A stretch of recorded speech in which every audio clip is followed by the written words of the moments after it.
The story begins with a man named Eric who lived in a forest several kilometers away from the city. The truth is, Eric had some supernatural powers. He could generate electricity from within his body, which was quite dangerous. However, Eric hadn't yet learned to control these powers, so he decided to leave the city and live in the forest to avoid posing a threat to anyone. But now, Eric had spent many days alone in the forest, and he was not feeling good at all. He realized that his powers were gradually burning his body. If he didn't learn to control them, he would eventually be destroyed. One day, feeling extremely frustrated, Eric ventured out of the forest and went to a nearby village. There, he sneaked into a house to gather some necessary supplies since he couldn't find anything in the forest. After collecting everything, Eric was quietly making his way back to the forest when suddenly, a group of troublemakers confronted him. They started to torture and harass him, unaware of who they were dealing with. Eric simply warned them not to touch him, or they would burn to death. One of the troublemakers didn't heed Eric's warning and attempted to fight him. Suddenly, without Eric even touching him, the boy collapsed and died on the ground, showing no signs of movement. The other boys were terrified by this scene and began to flee. Within a short time, the police arrived and arrested Eric, as he was to be charged for the crime he had committed. On the other side, we see a lovely psychologist named Christine. Recently, a patient she was treating had committed suicide in a fit of frustration. Christine held herself responsible for this tragedy because she couldn't convince the patient of the value of their life.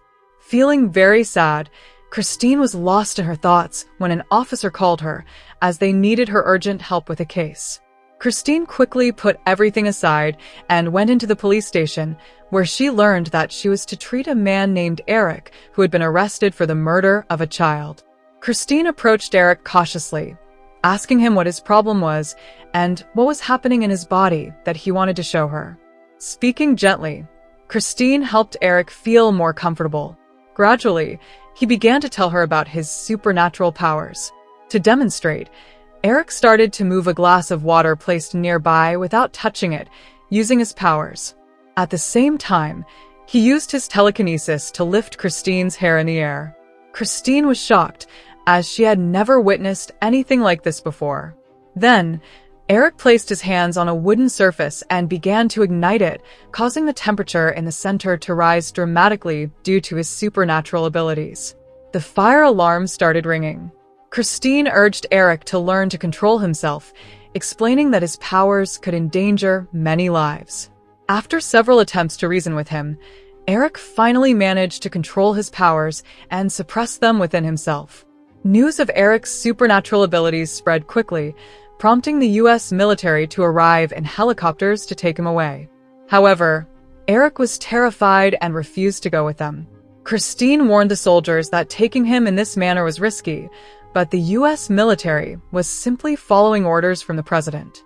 Ignoring Eric's refusal, they injected him and put him to sleep, carrying him onto the helicopter. Everything seemed to be going smoothly until, unfortunately, Eric regained consciousness halfway through the journey. He was confused and didn't understand where they were taking him. Eric was completely confused, and as a result, all the supernatural powers within him began to swirl around the helicopter. Many of the helicopter's systems malfunctioned, and dark clouds gathered in the sky, crackling with electricity. The electricity was so intense that it started shocking everyone on board. Among those on the helicopter was a soldier named Hathaway, who, like Christine, was trying to explain to Eric that he needed to control his powers, or else many lives could be at stake. As fate would have it, the pilot and the others aboard were killed by the electrical shocks, leaving only Hathaway alive, as she wasn't wearing headphones and had no metal on her body to conduct electricity. However, the helicopter had become so out of control that it could barely fly and ultimately crashed into the nearby sea. Eric managed to rescue Hathaway and bring her to shore. News of Eric's supernatural powers spread rapidly. When Christine heard about this, she became worried for Eric, fearing something might happen to him. Determined, she set out to find him. Meanwhile, we see the father of the boy Eric had killed, who was extremely angry and blamed Eric for his child's death. He was now on a mission to seek revenge on Eric. Christine found Eric in a parking area. He was badly injured. She took him to her friend's farmhouse. Hathaway contacted the police to help locate Eric, and the news spread that the government would reward anyone who captured the man with supernatural powers named Eric. Thus, it was no longer safe for Eric to roam freely. Christine quickly brought Eric into the farmhouse, where she treated him. She bandaged his wounds and took care of him completely.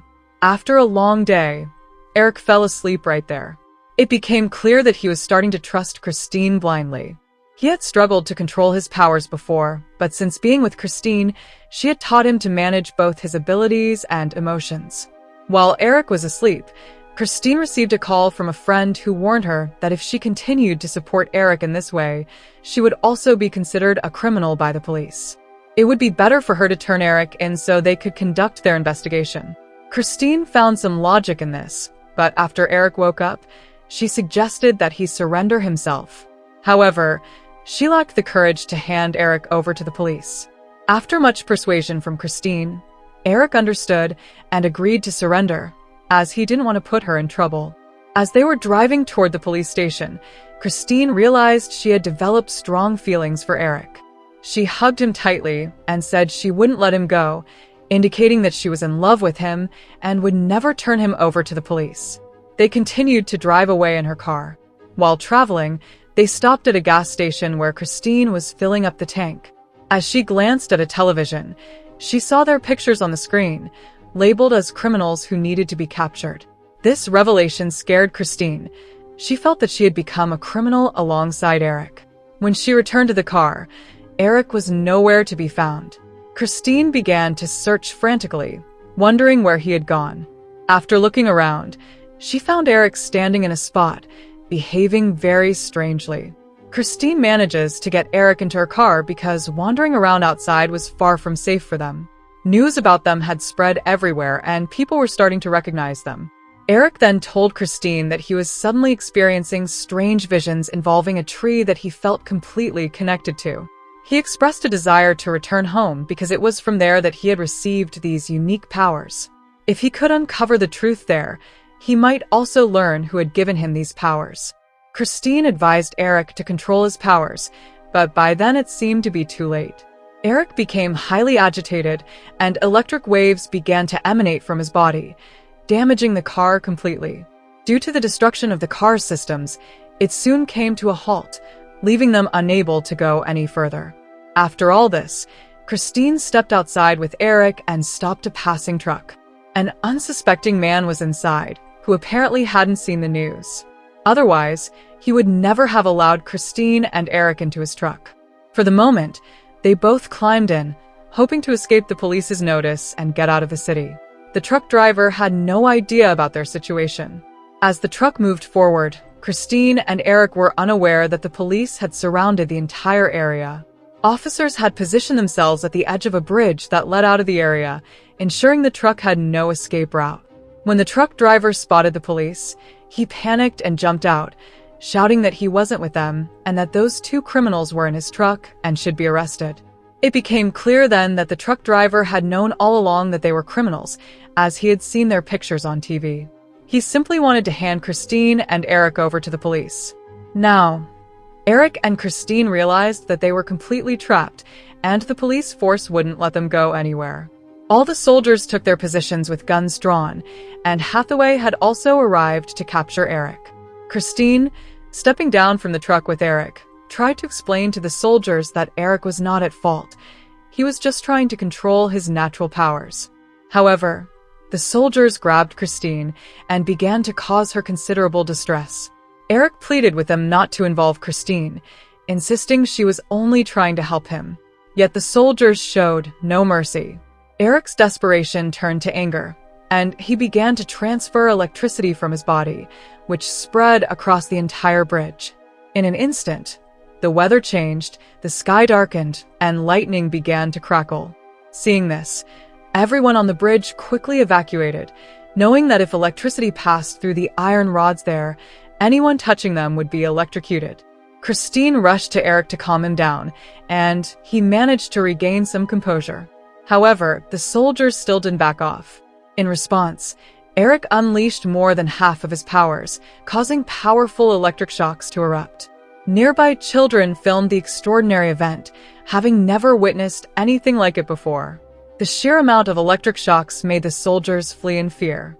But if the soldiers wanted to defeat a dangerous man with such natural powers, the best strategy would be to throw him into the water. That way, all the electricity generated by Eric's body would be neutralized, preventing him from using his energy to spread his power across the bridge. However, it seemed the soldiers didn't even need to consider that option. After using so much power, Eric fainted. Christine was terrified by all of this, so she called for help. The police officer who had initially informed Christine about Eric came to assist her in taking him to the hospital. He mentioned knowing a hospital where Eric could receive proper treatment. The officer was astonished by Eric's thunder powers, expressing that he had only heard about such things in stories. He never imagined they could be real. It was even possible that Eric contained a small part of a god, which granted him these natural powers, but it was too soon to say for sure. They rushed Eric to the hospital, where everyone had learned about his natural powers. News had spread on social media, with people treating him like a god. Eric's thunderbolt abilities were similar to those of their deity THOR, leading many to believe Eric was a new incarnation of him. When the doctors began treating Eric and opened his body, they discovered that more than half of it was burned. They were baffled as to how he was still alive. Numerous pieces of equipment were attached to him to check his condition, but soon Eric became uncontrollable. The radiation from the machines affected him, and in no time, he unleashed his electrical powers, destroying the systems around him. A massive explosion occurred in the hospital. Eric wasn't doing this on purpose. It was the radiation emanating from his body that caused these reactions. Everyone was shocked by what had happened to Eric, and even Christine couldn't manage him. After a while, Eric returned to normal, but he was met by some nurses who started a rescue mission to evacuate everyone from the hospital to prevent any injuries. As Eric moved forward in the hospital, a man with a gun suddenly stood in front of him. This man was none other than the father of the boy Eric had accidentally killed. The man told Eric that he would take his life in exchange for his son's. Eric pleaded, "Please, just let me save that girl's life. After that, you can do whatever you want." The father realized that saving the child's life was important in that moment, so he allowed Eric to leave. Eric quickly placed his hand on the little girl and emitted a small wave of electricity, bringing her back to life. Everyone was overjoyed to learn that Eric had this ability. He was like a god who could easily save lives. After reviving the girl, Eric was being escorted outside by the crowd. The people gathered there began to see him as a good person, convinced that he was an incarnation of God sent to protect them. Meanwhile, the police officer and Christine decided to drive Eric to his house, as they believed it would reveal the secrets of how he gained his powers. Traveling continuously, the police officer and Christine took Eric to the farm where his old house used to be. Eric felt very strange about the place, so he sat down, urging them to go ahead. The officer and Christine were shocked to see the house, which was completely destroyed. When Eric eventually reached there, he felt a pull towards a particular spot. As if an odd secret was hidden beneath that place, a short distance away, Hawthorne arrived with his highly advanced soldiers. They were given clear instructions that if Eric made even the slightest mistake, he would be killed. Meanwhile, the officer and Christine were digging into the ground below with the help of a crane, having realized that something was buried there. They discovered a pathway that they decided to check first. The underground area was ancient, featuring strange walls and a tree-like structure that Eric often talked about. A box was placed a little distance from that tree, but no one dared to open it. After a short while, Eric was called down, and visions began to come to him as he surveyed the area. When he saw the tree-like structure, he felt a surge of happiness, and suddenly his hand moved toward the box. He urged everyone to open it, revealing a pair of gloves and a hammer inside. Eric told the others to step back. This box belonged to the ancient god Thor, whose symbol was the hammer, confirming that Eric also possessed Thor's powers, which is why he could lift the hammer. Putting on the gloves, Eric took the hammer in his hand, and immediately all the powers he had struggled to control came flooding to him. Everyone around started feeling electric shocks. Eric emerged with a hammer and told Christine that he had learned to control his powers. However, Hawthorne and the soldiers began to fear that Eric would go out of control and harm everyone, prompting her to order her soldiers to fire. But instead of hitting Eric, the bullet struck Christine in the head, killing her instantly. Eric couldn't bear this moment, and he began to unleash all his electric powers, spreading them in every direction. He threw his hammer, which was filled with powers, and Eric became so out of control that he took the lives of all the soldiers present, along with many innocent people. What people had said was now true. Eric was the incarnation of a god, and he had started wreaking havoc everywhere.